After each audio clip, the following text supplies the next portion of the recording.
You're listening to the Folio Sightlines blog, which brings advisors actionable insights that help them grow their practice. I'm Greg Vigras, president of Folio Institutional. Our expert interview series gives you the industry's smart thinking on issues that matter most to advisors. If you would like to suggest a speaker or topic, please email your ideas to media@folioinstitutional.com. Today I'm joined by Jen Goldman, president of My Virtual COO. Jen has over 25 years' experience assisting businesses with optimizing the use of technology, processes, and people. Jen started My Virtual COO in August 2007. She has worked with hundreds of firms on continuous improvement to productivity, profitability, growth, and the overall client experience. Jen, welcome. It's a pleasure to have you. Thank you so much, Greg. I'm glad to be here. Why don't we just dive right in? You have so many insights into many different RIA firms. I want to start off maybe with a chicken or egg type of question. What should advisors start with first? Technology changes or a client segmentation service modeling strategy? Yep. I think every firm struggles with this constantly. And no doubt, we all agree tech changes sound more fun and are less deep dive. So the reality is that I tell firms, you know what, you should make really small technology changes to free up time so then you can focus on modeling and client segmentation in your processes. You know, a lot of firms come to us and they just don't feel like they have enough time and energy to really focus on improvements. And so sometimes little small tweaks in the technology, not big massive changes, are just the way to free up the time to now focus on the things that really matter, the things that have big impact. And then once you focus on the client servicing, the segmentation of modeling and process, you're going to uncover the big tech changes you need to make. It's actually, I call it like a series of epiphanies.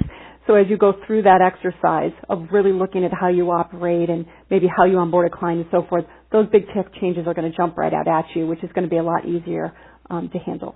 So, yep. Great, thank you. Let's stay with this topic of client segmentation for a minute here. Yeah. How can an advisor tackle client segmentation in a way that allows him or her to truly understand the workload associated with servicing each individual segment? There's a lot of different ways. I prefer the fun way, which is whiteboarding. And so I have yet to go into an office where I don't see whiteboards or glass windows that you can use glass markers on to really kind of understand your segments. So it's kind of get up and do with the team and start writing out who you think your segments are. For example, some firms say their segments are by age. Like they have the retirees, the 70-year-olds, the 45-year-olds, the 30-year-olds. Others say I have divorcees and widows. So each firm has a different way of segmenting their clients, and I think it's really important to work with you and your staff as a team to kind of throw it up on the wall and then start to infuse different changes in technology and so forth into it. So that's one way, the whiteboarding. Another way certainly is you can open a Word or an Excel document if you want. We happen to have a templated spreadsheet that kind of brings in client segmentation, servicing, and infusion of tech all into one. And actually we'll have that on your blog. We'll have you guys put a link to it. But again, it is really writing it down, not just talking about it. That's important. Makes sense. At Folio, we often talk with registered investment advisors about best practices for fees. What are some of the best practices you believe RIAs should follow? Best practices. That's a tough one because I don't know if it's not one way or the highway, right? I mean, you have some firms nowadays that are doing fixed retainer. They're not directly tying it into assets under management. You have other firms that are doing fixed retainer for planning and a percentage of assets under management for like investment management. And then you have the third and more, I would say, older or old traditional model of assets under management fee. So I think it really depends on your client segments, you know, your makeup and demographic of your client, how complicated you want billing to be. You know, my ideal, if I set up an advisory firm again this day, I would definitely have two choices. I'd either have fixed retainer or percentage of AUM, and I would explain each to the client and allow them to choose. So again, that's two operational procedures for billing, right? And I would have to make that as lean and as efficient as possible. I'd give two choices. So again, you're seeing a lot of different ways. You're even seeing firms that do fixed retainer and the client can pay on a credit card. So it's really what you want to get out of it. Again, back on your blog, there's going to be a link, and we'll give it to you to a latest survey of like 1,200 firms that replied on how they're charging, and you will see it is different across the board. Again, it's one of those three choices, AUM fixed, or fixed. Just a quick follow-up question on that. Are you seeing a real trend towards firms supporting more than one structure? Yeah, absolutely. Yep. And I would say, and this is not fair because I have not done a formal survey, I think the younger owner firms are the ones that are offering multiple choices. They're absolutely offering that fixed retainer that's not tied directly to assets under management and performance and the AUM, without question. Yep. Lastly, let me ask you a question here to kind of wrap up our discussion today. How would you advise the registered investment advisor who loves investment management but knows that he or she can't ignore the financial planning side of it?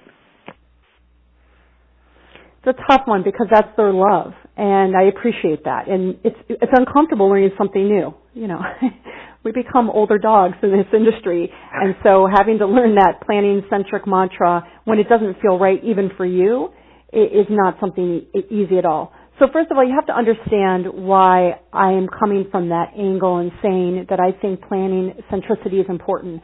I was born a planner. I was an asset gatherer as an advisor. And I knew also that I never wanted to be surprised when working with clients. I didn't want any curveballs thrown at me about them needing money for some big expenditure and me having to sell out of a portfolio that I just invested them in. I never wanted surprises. So also too, I knew clients were judging me based on their financial goals and reaching them. So it's a mentality and a mental thought. If you believe in it, let's just say, but you don't actually want to learn it, then there are wonderful resources that didn't even exist 10 years ago. You can hire outsourced planning teams and firms that will actually do the planning, will prep you to present it to the client. You could also, there's, I guess you call them hourly or fee-only planners out in the industry now through Garrett and other networks, where you could actually only pay them a part of the revenue you earn from the client, and they could be your planner on staff, but they're 1099 and project-based versus full-time and W-2.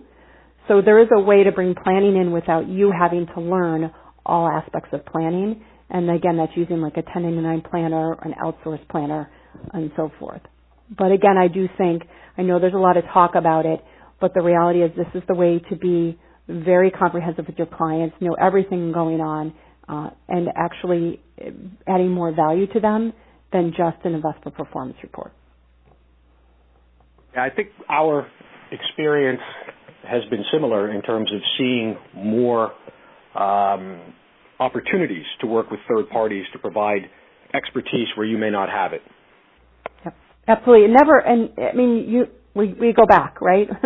And that didn't exist before. And that didn't exist in an affordable way. So the point, 5-10 years ago, the thought was you had to bring on somebody W-2 full-time. That's a huge investment.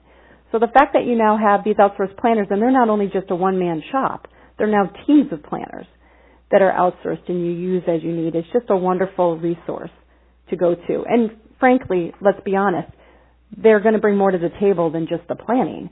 They understand how to operate efficiently a planning business, because planning unto itself can be a lot of labor and service time. So they're going to know the shortcuts and quicker ways to get that done for the client and add value.